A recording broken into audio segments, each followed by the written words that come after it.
the atmosphere. How does pollutant get dispersed in the atmosphere? બરાબર, પોલ્યુટન્ટ એટમોસ્ફિયરમાં કઈ રીતે disperse થાય છે, એના બેઝિક થિયરમ્સ આપણે આજે ડિસ્કસ કરીશું. ફર્સ્ટ ટર્મિનોલોજી જોઈશું કે અલગ અલગ ટર્મિનોલોજી યુઝ થતી હોય છે. ફર્સ્ટ યુઝ થાય છે એડી ડિફ્યુઝન મોડલ. એડી ડિફ્યુઝન મોડલનું ડિસ્ક્રિપ્શન અથવા તો એડીઝ કોને કહેવાય, પહેલા તો આપણને ખબર છે કે જે ટર્બ્યુલન્સ એક ટર્બ્યુલન્સ જનરેટ કરે, ટર્બ્યુલન્સથી જે પેટર્ન ઓફ ફ્લો જનરેટ થાય, that can be defined as eddies. તો ટર્બ્યુલન્સ એટમોસ્ફિયરમાં અથવા તો ટર્બ્યુલન્ટ એટમોસ્ફિયરમાં તમારું maximum amount of dispersion possible થાય છે. બરાબર, તો મોસ્ટ કમ્પ્રિહેન્સિવ અપ્રોચ કે જે transport theory most comprehensive approach જે છે એડી ડિફ્યુઝન મોડલ માટે, એ મિક્સિંગ હાઇટ કોન્સેપ્ટને ઇન્વોલ્વ કરે છે એના બેઝિક અન્ડરસ્ટેન્ડિંગ માટે. પહેલા તો મને કહેશો ઓવરવ્યૂ કોઈ કે મિક્સિંગ હાઇટ કોને કહેવાય? કોઈને ખ્યાલ છે ખરું mixing height? You understand by mixing height? જો હું કોઈ સ્ટેટિસ્ટિક્સ કોઈ તમને થિયરી અથવા તો કંઈ ઇક્વેશન નથી પૂછતી, ખાલી હું કહું છું કે તમને મિક્સિંગ હાઇટ એટલે શું, કંઈ ખ્યાલ છે ખરું?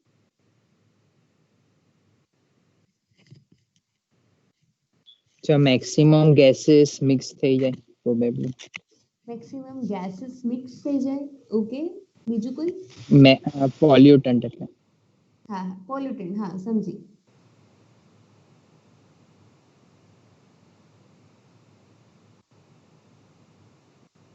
ઓકે, બીજું કોઈ કહેશે? સો જનરલી સિમ્પલ લેંગ્વેજમાં મિક્સિંગ હાઇટને તમે જેટલા from the surface of the અર્થ, બરાબર, સરફેસ ઓફ ધી અર્થથી તમે એટમોસ્ફિયરમાં જ્યાં સુધી અનસ્ટેબલ કન્ડિશન મેન્ટેન થાય, બરાબર, આ સિમ્પલેસ્ટ લેંગ્વેજમાં કહું છું, this is not the definition, બરાબર, પણ સરફેસ ઓફ ધી અર્થથી જ્યાં સુધી એટમોસ્ફિયરમાં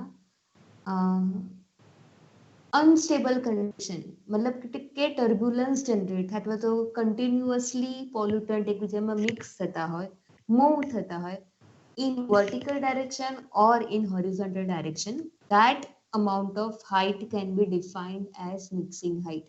કે કેટલી હાઇટ સુધી તમારા પોલ્યુટન્ટ મિક્સ થાય છે, બરાબર.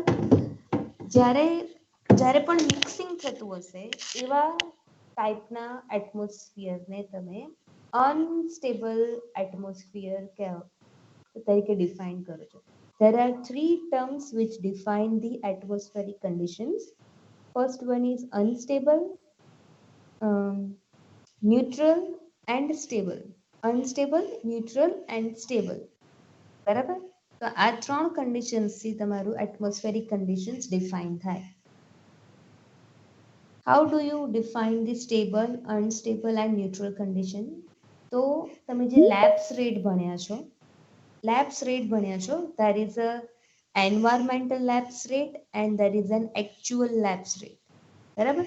એન્વાયરમેન્ટલ લેપ્સ રેટ ફિક્સ છે કે પર 1000 કિલોમીટર પર 1000 મીટર્સ એટલે પર કિલોમીટરે અપ્રોક્સિમેટલી 6 ડિગ્રી સેલ્સિયસ જેટલું ટેમ્પરેચર વિલ ગેટ રિડ્યુસ્ડ. જો આ રેટ છે એ સ્ટાન્ડર્ડ એન્વાયરમેન્ટલ લેપ્સ રેટ છે, બરાબર. પણ આ સેમ ટ્રેન્ડ મે બી ફોલો નથી થતો એવરી ટાઈમ. સો જ્યારે સ્ટાન્ડર્ડ રેટ અને એકચ્યુઅલ લેપ્સ રેટ એટમોસ્ફિયરમાં જ્યાં મીટ થાય છે, બંને એકબીજાને ઇન્ટરસેક્ટ કરે છે, ધારો કે એકચ્યુઅલ તમને આવું કંઈક દેખાશે, રાઈટ? તમે જ્યારે એને ડ્રો કરશો, એનો ગ્રાફ જ્યારે ડ્રો કરશો ત્યારે તમને આવો કોઈ ગ્રાફ જોવા મળશે. હું તમને વ્હાઇટ બોર્ડમાં બતાવું છું. નેગેટિવ લેપ્સ રેટ હોય, જેમ જેમ હાઇટ વધતી જાય એમ એનું વેલ્યુ ડિક્રીઝ થતી જાય. તો એ નેગેટિવ ફિક્સ્ડ લાઈન હશે જે સ્ટાન્ડર્ડ રેટ ડિફાઇન કરે છે. તો એકચ્યુઅલ લાઈન તમારી જે છે એકચ્યુઅલ એટમોસ્ફેરિક લાઈન જે છે જે હાઈટ પર ઇન્ટરસેક્ટ થશે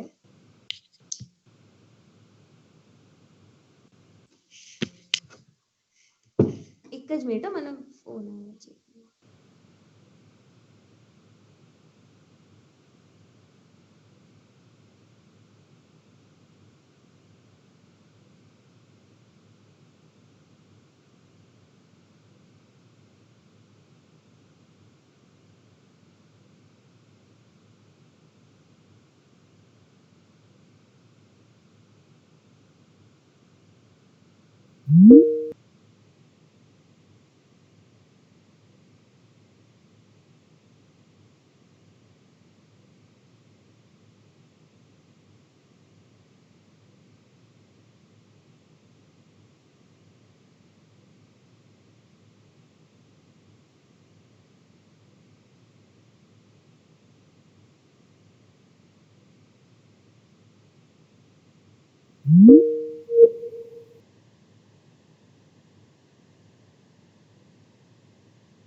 ઓકે, તો તમે જ્યારે લેપ્સ રેટનું with respect to height altitude wise તમે ગ્રાફ પ્લોટ કરશો તમને આવી કોઈ સ્લાન્ટેડ લાઇન મળશે જે રિપ્રેઝન્ટ કરે છે 6 degree centigrade per kilometre reduction in the temperature with respect to height. બરાબર, this is the standard rate.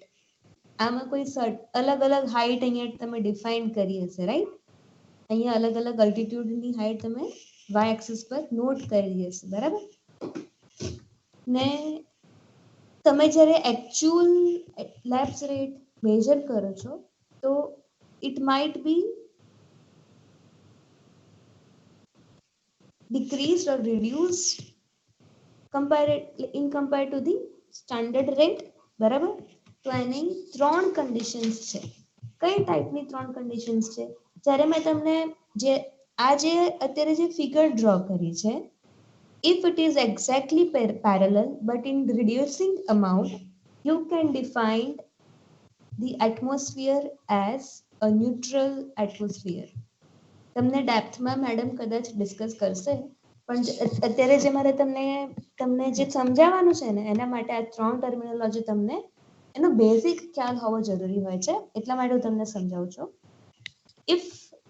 If the environmental lapse rate is somewhat parallel to the actual lapse rate or so called adiabatic lapse rate, તો તમે આ કન્ડિશનને neutral condition તરીકે અથવા neutral atmosphere તરીકે define કરો છો.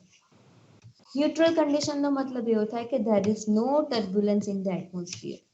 કોઈ પણ જાતનું ટર્બ્યુલન્સ એટમોસ્ફિયરમાં નથી અને પોલ્યુટન્ટ જેમ છે એમ એઝ ઇટ ઇઝ લાઈક કામ કન્ડિશન કેવી હોય વિન્ડ સ્પીડમાં સમવોટ એ ટાઈપની કન્ડિશન રહેતી હોય છે ન્યુટ્રલ ફેઝમાં. સેકન્ડ જે છે સેકન્ડ કન્ડિશન જે છે એ આનાથી રિવર્સ છે. જ્યારે સોરી આ બહુ સ્ટ્રેટ થઈ ગયું.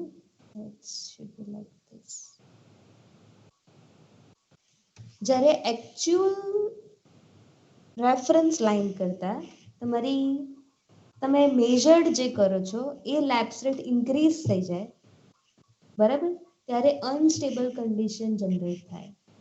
અનસ્ટેબલ કન્ડિશન જનરલી જ્યારે હાયર સોલર ઇન્સોલેશન તમે રિસીવ કરો છો ત્યારે અનસ્ટેબલ કન્ડિશન વધારે પ્રિવેલ કરતી હોય છે. અનસ્ટેબલ કન્ડિશનમાં જેટલું પણ પોલ્યુટન્ટ એન્ટર થાય છે એટમોસ્ફિયરમાં that will get rapidly dispersed into the atmosphere. સોર્સની પાસે જરાય નહીં રહે, એ સોર્સથી ખાસા દૂર સુધી ડિસ્પર્સ થશે, બરાબર? તો જેને અનસ્ટેબલ કન્ડિશન કહેવાય છે. અને બીજી છે third condition is neutral condition, બરાબર? ન્યુટ્રલ કન્ડિશનમાં તમારું environmental lapse rate is much lesser than the actual lapse rate. બરાબર, ત્યારે તમે એને સ્ટેબલ કન્ડિશન તરીકે ડિફાઇન કરો છો. અને લાર્જલી સ્ટેબલ કન્ડિશનમાં એટમોસ્ફિયરમાં પોલ્યુટન્ટ એઝ ઇટ ઇઝ, જેવું આપણે વિન્ટરમાં કેવું નીચે અક્યુમ્યુલેટ થઈ જાય છે લોઅર એટમોસ્ફિયરમાં, એ રીતે સ્ટેબલ લેયર ફોર્મ કરે છે. બરાબર, આટલો મારે 3 ટર્મ સમજાવવાના હતા. બીજું ફર્ધર ડિસ્કશન કરવું એ પહેલા.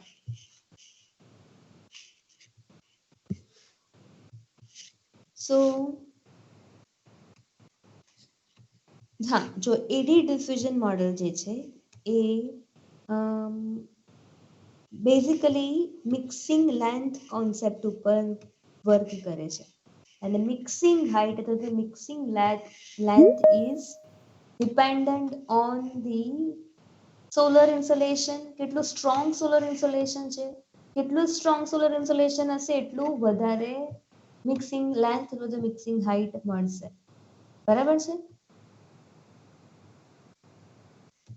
એનું જેનેરિક ઇક્વેશન છે. જેનેરિક ઇક્વેશન હું ખાલી ડિક્ટેટ કરું છું, સાંભળી લેજો. dc by dt, that means the concentration is changing with respect to time. dc by dt equals to k સબસ્ક્રિપ્ટમાં x, like x y અને z ના રેફરન્સમાં તમે આ ઇક્વેશનને ડિફાઇન કરેલું છે. સો k એના મલ્ટિપ્લિકેશનમાં del square into c upon del x square plus k y ના રેફરન્સમાં del square c upon del y square અને del square c upon del z square. બરાબર, ત્રણેય ડાયરેક્શનમાં ડિસ્પર્ઝન અલગ અલગ હોઈ શકે છે, અથવા તો એના કોએફિશિયન્ટ k ની value can very in all three direction. It depends on the how, like in which direction the predominant winds are flowing. બરાબર, vertical dispersion y direction નું dispersion હશે તો it is dependent on the thermal variation. બરાબર, vertical જે distribution થાય છે, y ડાયરેક્શનનું જે distribution છે એ લાર્જલી અફેક્ટ કરતું હોય છે ટેમ્પરેચર વેરિએશનના કારણે. વર્ટિકલ મિક્સિંગ જનરલી ટેમ્પરેચર વેરિએશનથી થતું હોય છે. બરાબર, એક્સ ડાયરેક્શનમાં ધેટ મીન્સ કે જે ડાયરેક્શનમાં તમારું વિન્ડ ફ્લો થઈ રહી છે, જે ડાયરેક્શનમાં તમારું મોટા ભાગનું લાર્જ પોલ્યુટન્ટની ક્વોન્ટિટી જે ડાયરેક્શનમાં ફ્લો થાય છે, it will the concentration of the dispersion અથવા the quantity of the dispersion will depend on the speed of the wind. Like wind speed ઉપર એ ડિપેન્ડન્ટ હશે. જેટલી ફૂલ સ્પીડમાં જેટલી હાયર વિન્ડ સ્પીડ હશે એટલું એક્સ ડાયરેક્શનમાં ડિસ્પર્ઝન વધારે થશે. બરાબર, આવું કંઈક શેપ જનરેટ થતું હોય છે જ્યારે તમે એને જુઓ ત્યારે. ધારો કે તમારા સોર્સથી એક્સ ડાયરેક્શનમાં સૌથી હાઈએસ્ટ તમને ડિસ્પર્ઝન જોવા મળે, વાય અને ઝેડ ડાયરેક્શનમાં કમ્પેરેટિવલી લાઈક ઝેડ ડાયરેક્શનમાં સૌથી લીસ્ટ ડિસ્પર્ઝન હોય અને એક્સ અને વાય ડાયરેક્શનમાં મોડરેટ ડિસ્પર્ઝન થતું હોય છે. તો આ બેલ શેપ જનરલી જોવા મળતું હોય છે જ્યારે ડિસ્પર્ઝનનું કર્વ તમે ઇન્ટરપ્રિટ કરો ત્યારે. બરાબર,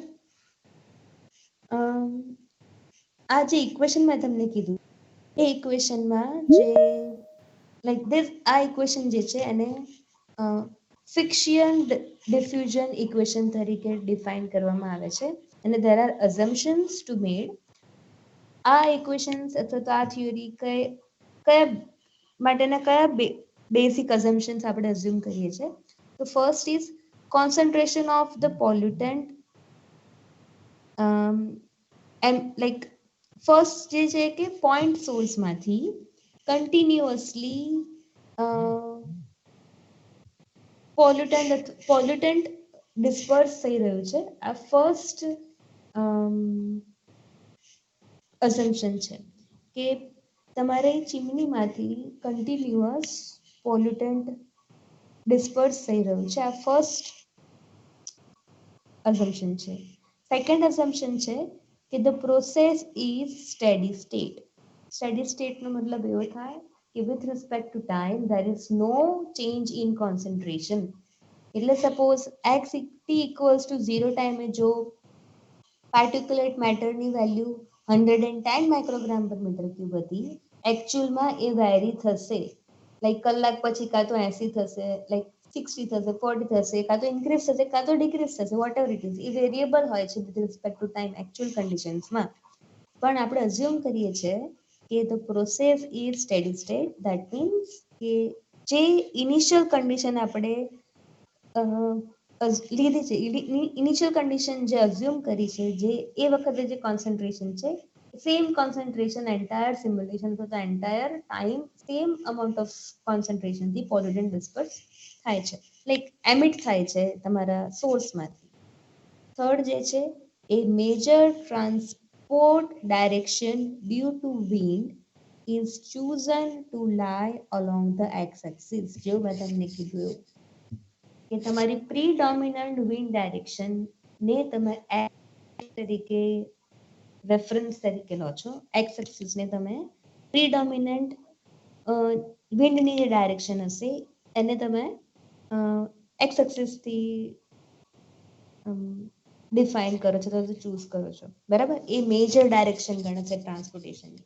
જો મેં તમને અહીંયા રેડ કલરના એરોથી ડિસ્પ્લે કર્યું છે તમારા વ્હાઇટ બોર્ડ પર, બરાબર. There is a fourth assumption. Fourth assumption એ છે કે wind speed is chosen to be constant at any point in x, y or z direction. Again, wind speed in actual scenario will vary in all three directions.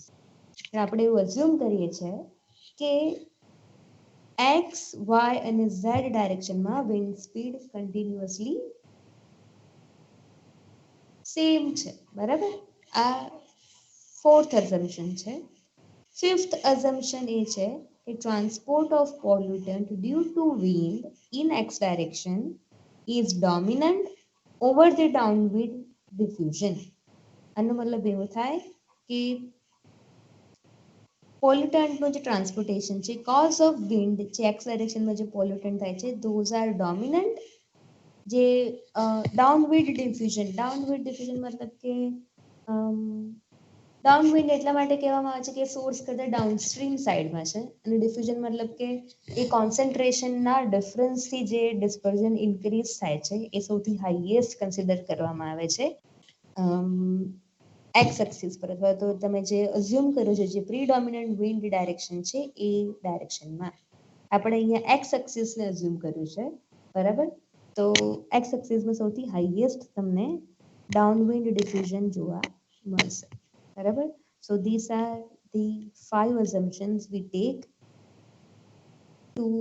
to understand the diffusion, eddy diffusion model, બરાબર.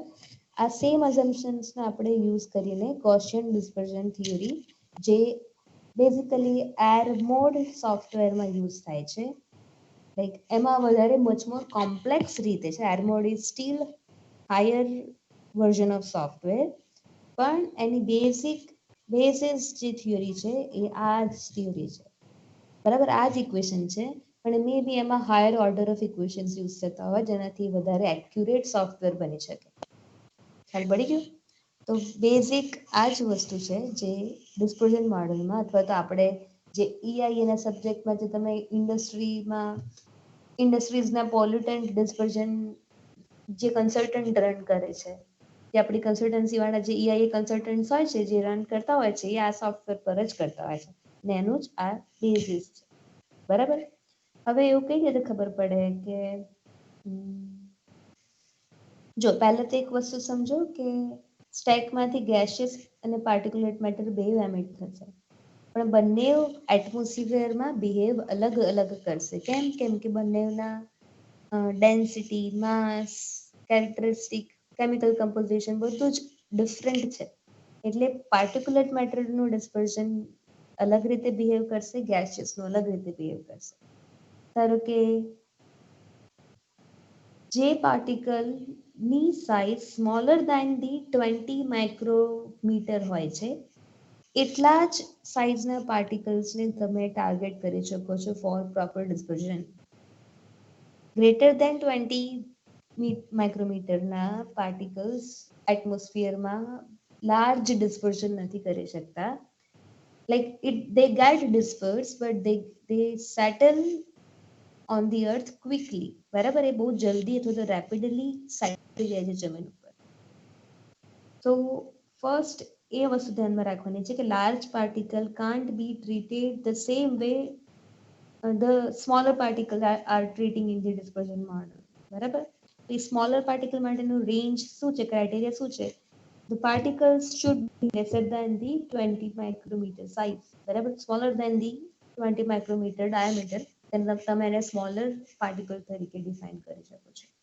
બરાબર, તો એ તમને proper ડિસ્પર્ઝન આપશે. Otherwise you need to treat them separately. અથવા તો તમારા રીડિંગ્સમાં errors આવી શકે, જે એક્સપેક્ટેડ કોન્સન્ટ્રેશન હોય એ તમે અચીવ ના કરી શકો. આ ફર્સ્ટ પોઈન્ટ હતું. સેકન્ડ પોઈન્ટ છે સ્ટેક હાઇટ માટેનું. સ્ટેક હાઇટ અને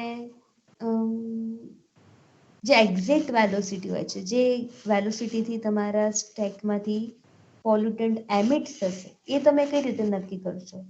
તો એક સિમ્પલ લોજિક છે કે તમારા વિન્ડ સ્પીડ જે છે, બરાબર, ધારો કે 2 મીટર્સ પર સેકન્ડની સ્પીડ છે, બરાબર, અને તમારી એક્ઝેક્ટ ગેસની વેલોસિટી 1 મીટર ક્યુબ પર સેકન્ડ છે.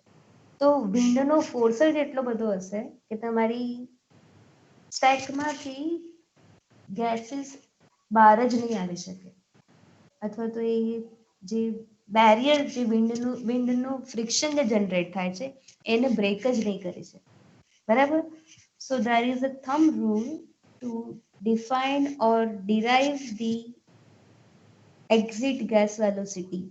બરાબર, થંબ રૂલ એટલે એક ક્રાઇટેરિયા જેવું જ કહી શકાય, અપ્રોક્સિમેશન જ કહી શકાય કે એક્ઝિટ સ્ટેકની વેલોસિટી, સ્ટેક ગેસની velocity upon wind speed should be greater than 2. બરાબર, એટલે વિન્ડ લાઈક એક્ઝિટ ગેસની વેલોસિટી એ તમારી સરાઉન્ડિંગ વિન્ડની વેલોસિટી કરતા અપ્રોક્સિમેટલી 2 ટાઈમ્સ હોવી જોઈએ. સપોઝ 1 મીટર પર સેકન્ડની વિન્ડ છે, સો my exit stack velocity should be 2 meters per second, એનાથી ડબલ હોવી જોઈએ. બરાબર, એન્ડ ધેન તમારું જે પોલ્યુટન્ટ છે એટમોસ્ફિયરમાં પ્રોપરલી ડિસ્પર્સ થશે. Otherwise A as it is ત્યાં ને ત્યાં જ સપ્રેસ થઈ જશે. બરાબર, જે આપણને જોઈતું નથી. આવું કેમ નથી જોઈતું? કેમ કે એ ગ્રાઉન્ડ લેવલ કોન્સન્ટ્રેશન ઇન્ક્રીઝ કરી દે છે, એટલા માટે આપણને આ કન્ડિશન પ્રિવેલ ના થાય. જેટલું પોલ્યુટન્ટ જનરેટ થાય છે ત્યાં ને ત્યાં જ જો ડિપોઝિટ થઈ જાય, તો તમે એનું સરાઉન્ડિંગ, નિયર બાય સરાઉન્ડિંગ, ધારો કે એની બાજુમાં નેક્સ્ટ બીજી જ ફેક્ટરી છે, એ જગ્યાએ કોઈ પીપલ સર્વાઈવ ન કરી શકે, એટલું હાયર અમાઉન્ટ ઓફ કોન્સન્ટ્રેશન વધી જાય. ધારો કે આગ લાગી હોય ને કેટલું બધું પોલ્યુટન્ટ જનરેટ થાય, તો તમે ત્યાં સર્વાઈવ ના કરી શકો, રાઈટ? તમે ત્યાં સ્ટેન્ડ ના કરી શકો, રાઈટ? કામ ન કરી શકીએ, આપણે રહી ન શકીએ. તો આ બી કન્ડિશન ના જનરેટ થાય એટલા માટે તમે સર્ટેન કન્ડિશન્સ જનરેટ કરી દો છો કે ભાઈ તમારી એક્ઝેક્ટ ગેસની વેલોસિટી સપોઝ તમે મેન્ટેન કરશો 110 to 120 degree centigrade, 110 to 120 degree centigrade તમે મેન્ટેન કરો છો એટલું ટાઈમ તમારું એક્ઝિટ ગેસ. કેમ?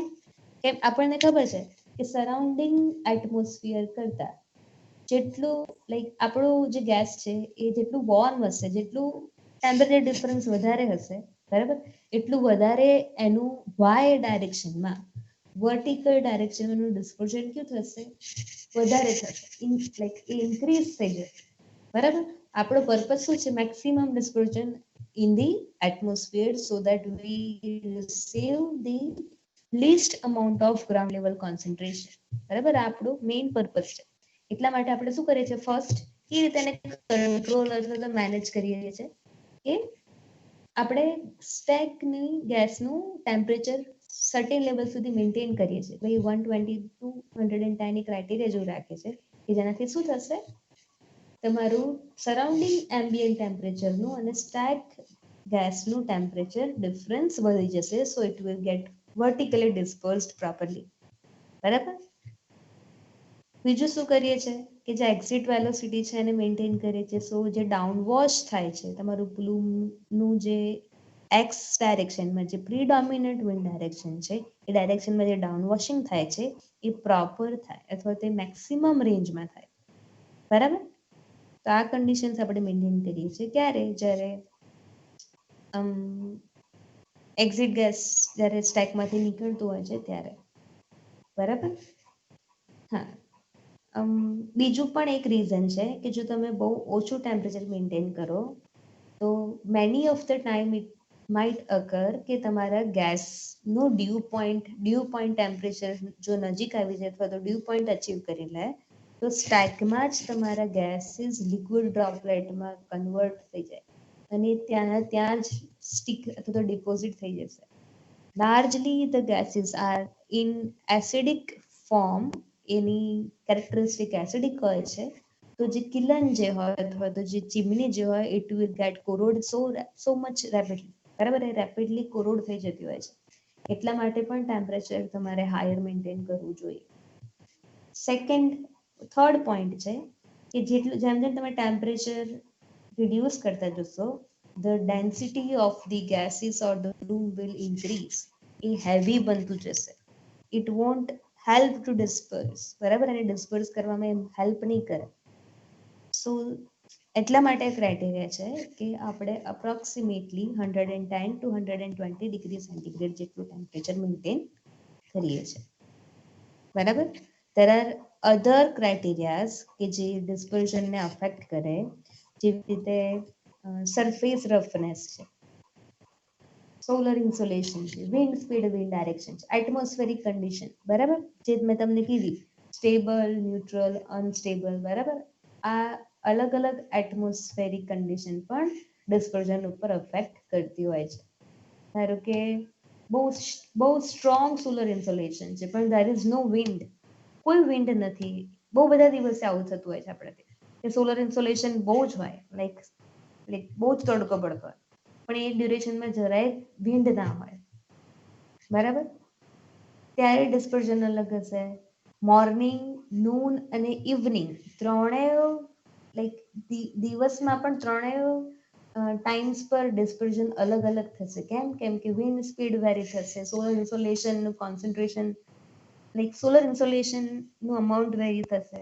તો accordingly different type of dispersion plumes generate થાય છે. ટાઈપ ઓફ પ્લુમ તમે નથી ભણ્યા એટલે તમને હું બહુ નથી કહેતી, પણ ડિસ્પર્ઝનને આટલા પેરામીટર કન્સર્ન કરે અથવા તો અફેક્ટ કરે એવું આપણે ડિસ્કસ કરીએ. ઇવન રિલેટિવ હ્યુમિડિટી પણ એફેક્ટ કરી શકે છે. જેટલું હ્યુમિડ એટમોસ્ફિયર હશે એટલું ડિસ્પર્ઝન રિસ્ટ્રિક્ટ થશે અથવા તો જોતા કહીએ તો લાઈક લાર્જ ડિસ્પર્ઝન નહીં જોવા મળે જ્યારે રિલેટિવ હ્યુમિડિટી વધારે હોય છે ત્યારે. બરાબર. તો આટલા પોઈન્ટ્સ બેઝિક ડિસ્કસ કરવાના હતા ડિસ્પર્ઝન મોડેલની થિયરી સ્ટાર્ટ અથવા તો ઇનિશિએટ કરતી વખતે. તમને આટલા પોઈન્ટ્સ ખબર હોવી જોઈએ. હું તમને ફરીથી અઝમ્પશન્સ કહી દઉં છું. સિમ્પલ અઝમ્પશન્સ છે જેને તમે ફિકિયન ડિફ્યુઝન ઇક્વેશન તરીકે ડિફાઇન કરો છો. એના માટેના અઝમ્પશન્સ છે. The first assumption is the concentration of the pollutant emits from continuously emit from the point source. બરાબર. તમારા point source માંથી pollutant continuous disperse થતા રહે છે. બરાબર. continuous disperse થતા રહે છે જેને કહેવાય. આ ફર્સ્ટ assumption છે. Second assumption is the process is steady state condition. બરાબર. સ્ટેડી સ્ટેટ કન્ડિશનનો મતલબ તમને ફરીથી કહી દઉં કે with respect to time temperature is remain constant. બરાબર. તો જેટલું અમાઉન્ટ લાઈક તમારી ઇનિશિયલ કન્ડિશનમાં તમે જે અઝ્યુમ કર્યું છે સેમ ટાઈપ ઓફ કોન્સન્ટ્રેશન તમે કન્ટિન્યુઅસલી દરેક ટાઈમ પીરિયડ પર જુઓ છો, બરાબર? કે પાર્ટિક્યુલેટ મેટરનું સપોઝ કોન્સન્ટ્રેશન 100 છે તો 1 મિનિટ માટે, 2 મિનિટ માટે, 3 minute, 5 minute, 6 minute, like 30 minutes, 1 hour, દરેક માટે કન્ટિન્યુઅસલી સેમ રહે છે. This is second assumption. અને થર્ડ અઝમ્પશન છે કે major transport direction due to the wind is chosen to lie along the x-axis. x-axisના રેફરન્સમાં સૌથી હાઈએસ્ટ અમાઉન્ટ ઓફ ડિસ્પર્ઝન આપણે અઝ્યુમ કરીએ છીએ. કેમ કે આપણે એવું અઝ્યુમ કર્યું છે કે x-axisમાં સૌથી હાઈએસ્ટ પ્રીડોમિનન્ટ વિન્ડ ફ્લો થઈ રહી છે, બરાબર? This is the assumption. Fourth assumption is wind speed is chosen to be continuous in all three directions. બરાબર? આ fourth assumption છે. The fifth assumption એ છે કે transport of pollutant due to wind in x direction is dominant over the downwind diffusion. બરાબર?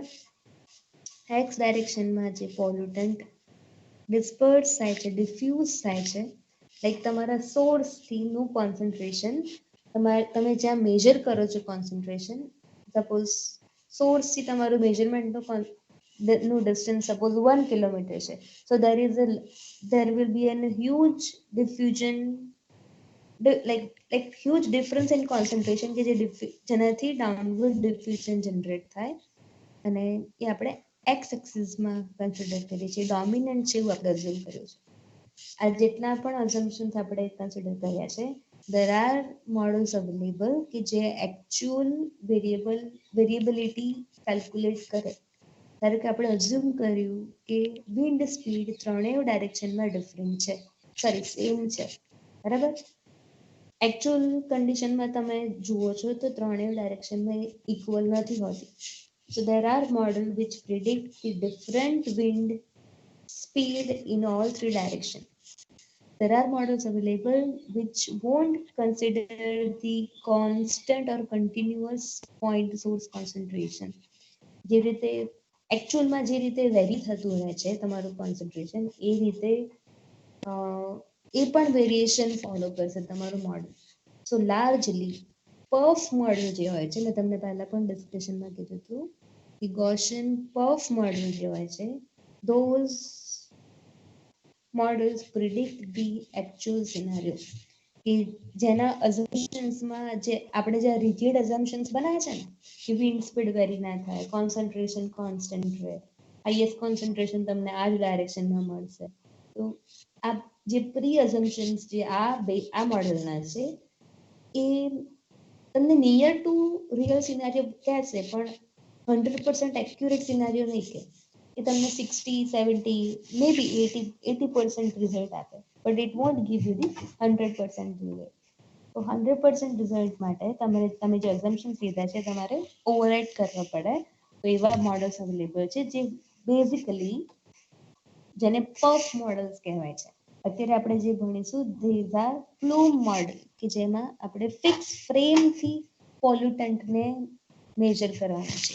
ધારો કે આ મારું અહીંયા મારી સ્ટેક છે, આ ફિક્સ પોઈન્ટ થઈ ગયો.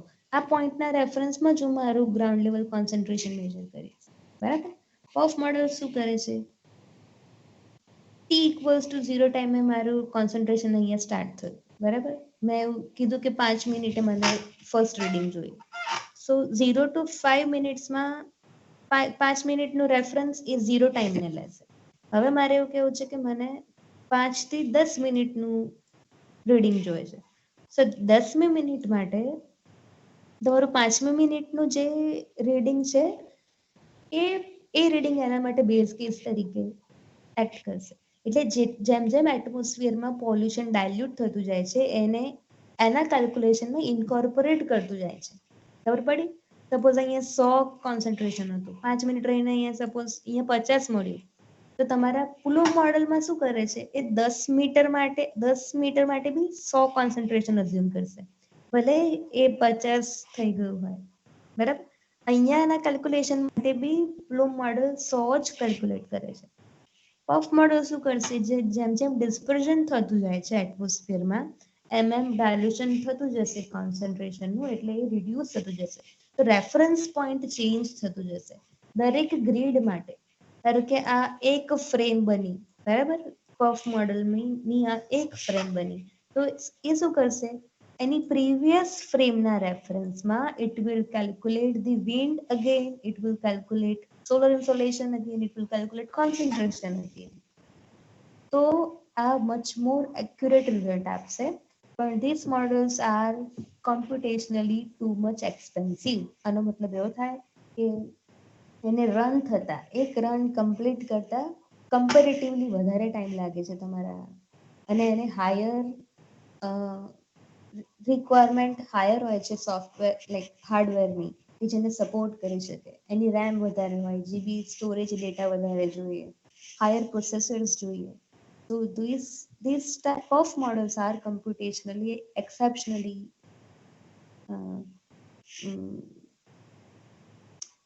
like computationally expensive models કહી શકાય. Flume models are comparatively હેન્ડલેબલ એવું કહી શકાય, કે જે તમે ઇઝીલી હેન્ડલ કરી શકો છો કોઈ પણ નોર્મલ સિસ્ટમ ઉપર પણ, બરાબર.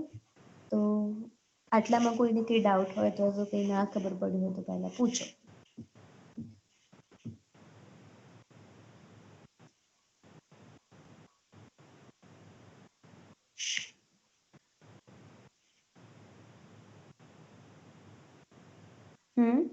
હેલો, સાંભળો છો ખરા તમે, કે ખાલી મ્યુટ કરીને બેસી ગયા છો?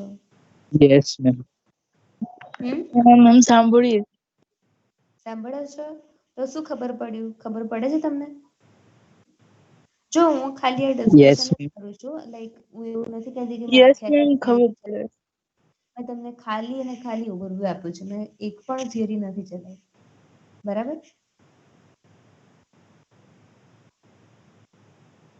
મેં તમને ખાલી ઓવરવ્યુ જ આપ્યું છે. આમાં પણ આટલા બેસિક વસ્તુમાં પણ જો તમને ના ખબર પડી તો તમે મને પૂછો. અને મેં તમને જેમ કીધું એમ કે કોઈ પણ મોડલ જે હોય છે એ મેથેમેટિકલ, એની પાછળ મેથ્સ જ હોય છે. લાઈક એની પાછળ એક મેથેમેટિકલ ઇક્વેશન જ રન થતું હોય છે. સો વી નીડ ટુ અન્ડરસ્ટેન્ડ કે આપણું આ પેરામીટર જે છે, ધારો કે વિન્ડ સ્પીડ જે છે, કઈ બેસ્ટ રીતે તમે એને પ્રિડિક્ટ કરી શકો છો, તો કેલ્ક્યુલેટ કરી શકો. જો તમારી પાસે સપોઝ 5 થિયરી છે, તો 5 થિયરીમાંથી બેસ્ટ કયું પ્રિડિક્ટ કરે છે, ધેટ યુ શુડ યુઝ. અને આપણા સોફ્ટવેરમાં બી એવા જ ઇક્વેશન અથવા એવા જ કોમ્બિનેશન એ લોકો મૂકતા હોય છે, જેનાથી એ like best near to real તમને રિઝલ્ટ્સ આપે.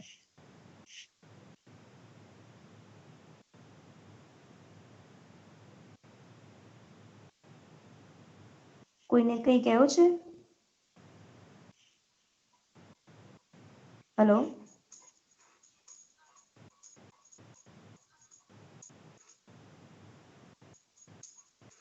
મેમ એક્ઝામમાં તો બધું મતલબ બહુ ડીપ છે ને, એટલે તમારા સિલેબસમાં તો છે, પણ બેચલર્સ લેવલે માઇનર એક્ઝામ્પલ પૂછી શકે છે. ધારો કે જો મેં તમને એવું કીધું કે ફ્લુમ રાઇઝ થાય, બરાબર. મેં તમને જે બીજી ટર્મિનોલોજી નથી કીધી, પણ એમાં એવું આવે છે કે એકચ્યુઅલ સ્ટેક હાઇટ. ધારો કે ચીમનીની હાઇટ 30 મીટર્સ છે, બરાબર. સ્ટાન્ડર્ડ આપણે 30 મીટર્સની હાઇટ અઝ્યુમ કરીએ છીએ. હવે મેં એવું કીધું કે સરાઉન્ડિંગ વિન્ડ કરતાં તમારી જે એક્ઝિટ વેલોસિટી છે એ વધારે અથવા તો ઇન્ક્રીઝ હોવી જોઈએ. તો તમારી સ્ટેકમાંથી જ્યારે ચીમનીમાંથી જ્યારે ધુમાડો નીકળશે ને, એ ઓટોમેટિકલી થોડોક બોયન્સીથી ઉપરની તરફ જશે. આ તમને સ્ક્રીન ઉપર દેખાતું હોય તો એ થોડુંક ઉપરની તરફ લિફ્ટ થશે. આ જો મેં રેડ કલર જે તમને બતાવ્યો, તો તમારે કેલ્ક્યુલેશનમાં આ એકચ્યુઅલ સ્ટેક હાઇટ કેલ્ક્યુલેટ કઈ રીતે કરાય, ધેર આર ધ ઇક્વેશન કે જે પ્રિડિક્ટ કરે કે તમારી બોયન્સીથી કેટલી સ્ટેક હાઇટ ઇન્ક્રીઝ થશે. અને જે સ્ટેક હાઇટને તમે તમારી ડિસ્પર્જન મોડેલમાં ફીડ કરો છો, બરાબર. ધારો કે 30 ની જગ્યાએ 30 લાઈક 32.5 હવે આન્સર આવ્યો, 31.5 આન્સર આવ્યો, તો એ 1.5 તમારે કઈ રીતે કેલ્ક્યુલેટ કરાય? એવા નાના सम्स તમને કદાચ પૂછાઈ શકે છે, જો ડિમ્પલ મેડમ કદાચ કરાવે તો. એને કહેવાય છે પ્લુમરાઇઝ ઇક્વેશન્સ. પ્લુમરાઇઝ ઇક્વેશનના એકચ્યુઅલી 11 to 12 ઇક્વેશન્સ છે, અલગ અલગ મેથડ્સ છે. Largely we use Briggs equation. Briggs equation કહેવાય છે જેને, કે જે તમને જે રાઈઝ થઈ ને, જેટલી પણ પ્લુમ જે રાઈઝ થવાની હાઈટ છે એ તમને કેલ્ક્યુલેટ કરી આપે. તો તમારી એકચ્યુઅલ સ્ટેકની હાઈટ તમને ખબર છે, પ્લુમ રાઈઝ તમે કેલ્ક્યુલેટ કરો છો. સો ડિસ્પર્ઝન મોડેલમાં તમે ફીડ કરી શકો એકચ્યુઅલ સ્ટેક હાઈટ એ કેટલી હશે એ તમને આવડવી જોઈએ. સો આવા બેસિક ટર્મિનોલોજી તમને અથવા આવા બેસિક કન્સેપ્ટ ખબર હોવી જોઈએ, બરાબર. ખબર પડી? Okay ma'am. યસ. બીજું કોઈ કઈ પૂછવું છે? હા,